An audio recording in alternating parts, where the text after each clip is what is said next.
Hello students, so today our next topic in artificial intelligence is types of artificial intelligence. So आज इस video lecture में हम बताएंगे कि कितने टाइप के हमारे पास आर्टिफिशियल इंटेलिजेंस होते हैं। जैसे कि आर्टिफिशियल इंटेलिजेंस जो है आज के टाइम पे हर एक फील्ड में है या उसके बहुत ज़्यादा टाइप्स हो सकते हैं। सो यहाँ पे हमने क्या किया है कि आर्टिफिशियल इंटेलिजेंस को डिवाइड किया हुआ है वेरियस टाइप्स में। मेनली हमने दो कैटेगरी बनाई है। हमने क्या किया, उनके बेसिस पे, उनकी कैपेबिलिटी के बेसिस पे और उनकी फंक्शनैलिटी के बेसिस पे हमने क्या किया, दो टाइप्स बनाए हैं। देयर आर टाइप वन जो कि बेस्ड है कैपेबिलिटीज पे, and the type two which is based on the functionality of AI. So type one में क्या है हमारे पास, टाइप वन में हमारे पास three type of artificial intelligence है. First is narrow, or we can call it as weak AI. Then we have general AI. Then we have strong AI. And in type two जो है वो functionality पे based है, जो कि हमारा है reactive machines, then limited memory and theory of mind, and the last one we have is self awareness. इनको डिटेल में देखते हैं कि वीक एआई या नैरो एआई जो है वो क्या होता है।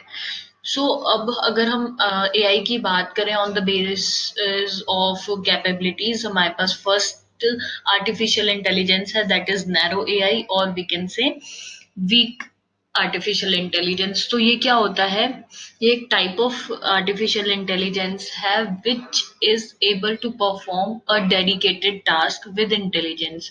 मतलब कि सिर्फ एक जो डेडिकेटेड टास्क है जिसके लिए उसे बनाया गया है वो सिर्फ वही परफॉर्म करेगा। So the most common and currently available AI is narrow AI. जो अभी currently available और जो most common है वो हम narrow AI पे work कर रहे हैं in the world of artificial intelligence. Artificial intelligence जो यहाँ पे है, जो नैरो आर्टिफिशियल इंटेलिजेंस हम यूज कर रहे हैं, वो अपना जो परफॉर्मेंस जो उसको दिया गया है, जो उसको परफॉर्म करने के लिए एक टास्क दिया गया है, वो उसके बियॉन्ड काम नहीं कर सकता। It can not perform beyond it's field और लिमिटेशंस। मतलब जिस लिमिटेशंस में उसको बाउंड किया गया है वो सिर्फ उतना ही काम करेगा, उसके आगे वो काम नहीं कर सकता है। Then as it is only train for one specific task, मतलब उसको सिर्फ एक पर्टिकुलर टास्क के लिए बनाया गया तो वो वही टास्क कर सकता है, उसके आगे वो कोई और टास्क नहीं कर पाएगा। Hence it is also known as weak AI. इसलिए इसको क्या वीक एआई बोलते हैं, क्योंकि वो अपने आप से कोई काम नहीं कर पा रहा है, बस एक ही काम वो कर रहा है। Then narrow AI can fail in unpredictable ways if it goes beyond its limit. तो अगर बाय चांस वो अपनी बियॉन्ड द लिमिट जाने की कोशिश करता है तो वो अनप्रिडिक्टेबली वे में वो फेल हो सकता है। देन अगर हम इसके एग्जाम्पल की बात करें तो एप्पल फोन्स में हम जो सीरी यूज करते हैं वो इसका बेस्ट एग्जाम्पल है। And it but it operate with limited pre defined range of function. अब सीरी क्या है, आप उसको कुछ भी बोलते हैं करने के लिए, सीरी कॉल दिस कॉल दैट, और search this for me, search that for me, play songs. इस तरह से क्या है, सीरी उतना काम कर देता है उसको जो बोला गया। बट अगर आप उससे पूछोगे कोई भी ऐसी चीज, तो मतलब जो आउट ऑफ द बॉक्स है या उसको वो प्रोग्राम्ड उसके लिए नहीं हुआ है, तो वो नहीं वर्क कर पाएगा।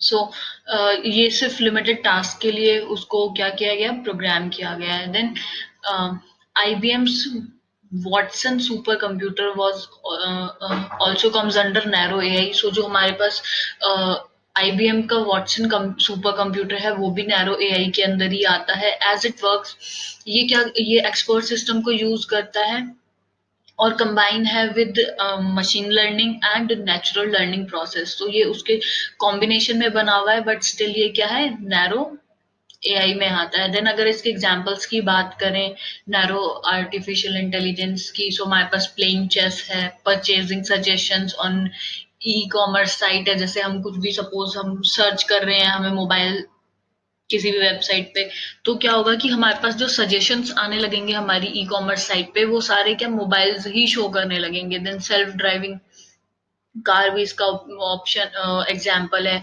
Then speech recognization and image recognization, ये सब नैरो एआई के अंदर आता है। Then we have is general AI. Now general AI क्या है, ये एक टाइप ऑफ इंटेलिजेंस है which could perform any intellectual task with efficiency like human। अब ये क्या है, कोई भी स्पेसिफिक टास्क को, मतलब ये परफॉर्म कर सकता है कोई भी इंटेलेक्चुअल टास्क जो है यहाँ पे, और एज ए ह्यूमन ही ये उसको परफॉर्म करेगा. Then we have is the idea behind general AI to make such system which could be smarter and think like a human by itself. So general AI को लाने का जो reason था वो ये था कि कुछ ऐसे मशीन सब हमें बनाने थे कि जो ह्यूमंस की तरह खुद से सोच सके, अपने डिसीजंस खुद से ले सके.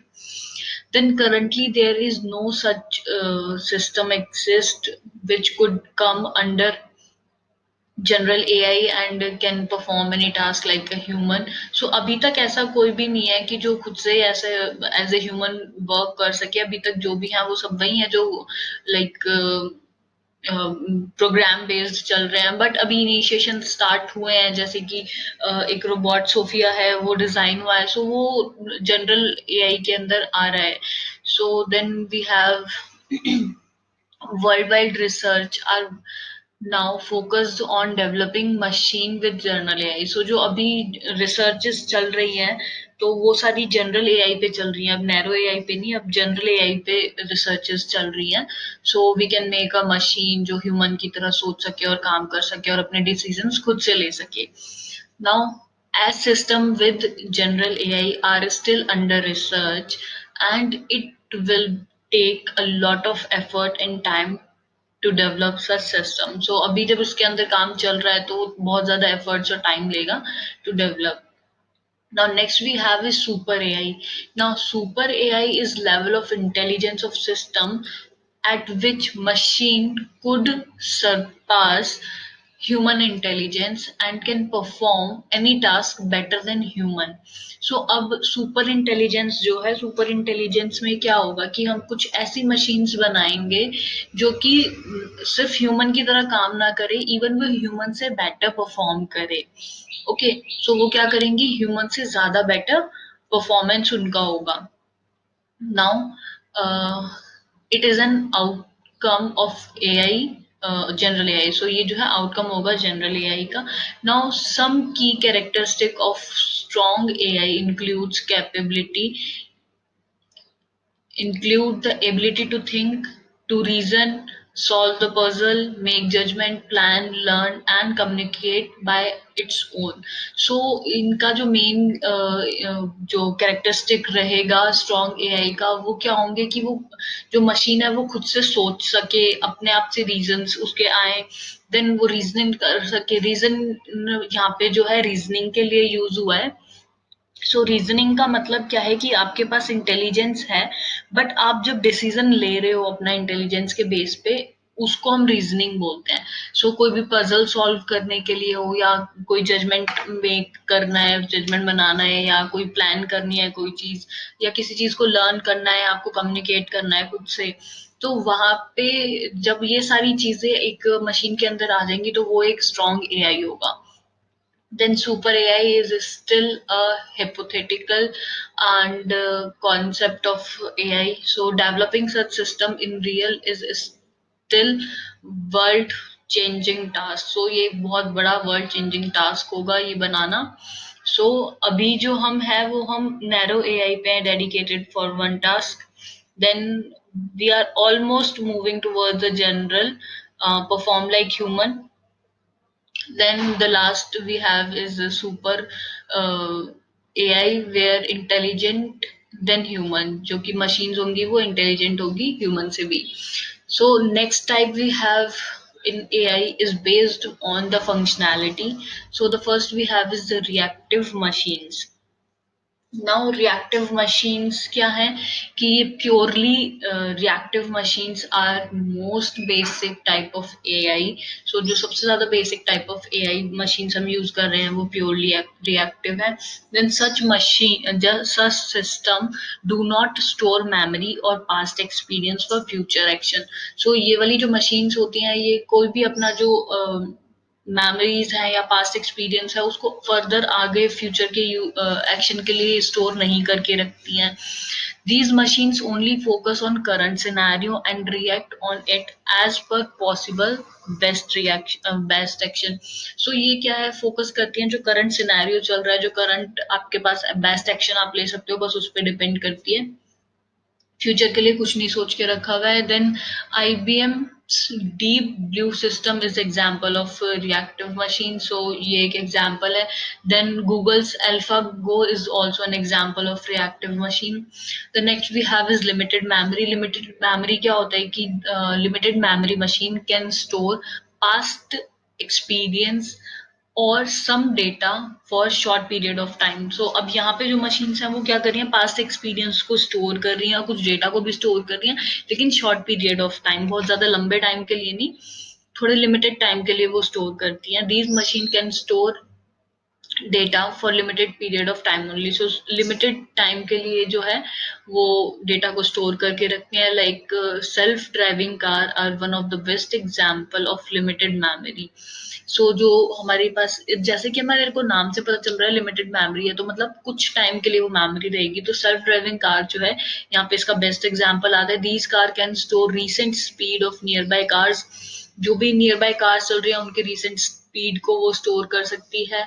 Then the distance of other car and speed limit. So जो भी डिस्टेंस मेंटेन करना है एट दैट टाइम पे, वो स्पीड और स्पीड लिमिट उसको कितनी रखनी है, वो सब कुछ वो जो भी है सिर्फ इतना डेटा वो स्टोर करता है. और इन्फॉर्मेशन जो भी नेविगेट करा रही है टू द रोड, तो सिर्फ उस पर्टिकुलर टाइम के लिए, कुछ लिमिटेड टाइम के लिए वो उसको याद रखता है, बाकी ज्यादा टाइम के लिए वो उसको स्टोर नहीं करता है.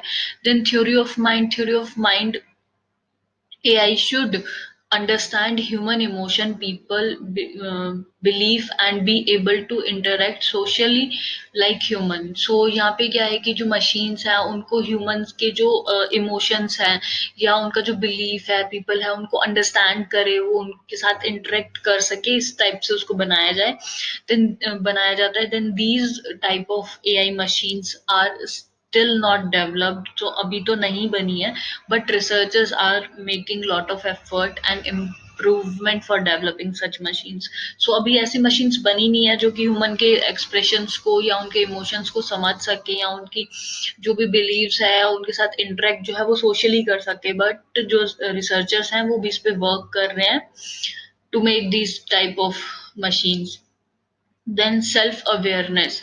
Now self awareness is the future of artificial intelligence. ये इसका फ्यूचर है कि मशीन्स जो है वो खुद से सुपर इंटेलिजेंट हो जाए, और मतलब इतना वो इंटेलिजेंट हो कि वो ह्यूमन से ज्यादा अच्छा काम कर सके, उनको समझ सके, उनके फीलिंग्स को, इमोशंस को, everything. So these machines will be super intelligent and will have their own consequences. Then उनके खुद के कुछ सेंटिमेंटल्स होंगे, खुद का कॉन्शियसनेस होगा, और मतलब उनके सेल्फ अवेयरनेस होगी यहाँ पे. And these machines will be smarter than human mind, और ये ह्यूमन से भी ज्यादा स्मार्टर होंगी. And self awareness AI does not exist in reality still. So अभी तो इस टाइप की मशीन्स नहीं बने हैं, बट या जो रिसर्चर्स हैं वो भी वर्क कर रहे हैं कि ऐसे मशीन्स वो बना सके. So this is all about the type of artificial intelligence we have. So I hope ये आप लोगों को समझ आएगा. Thank you.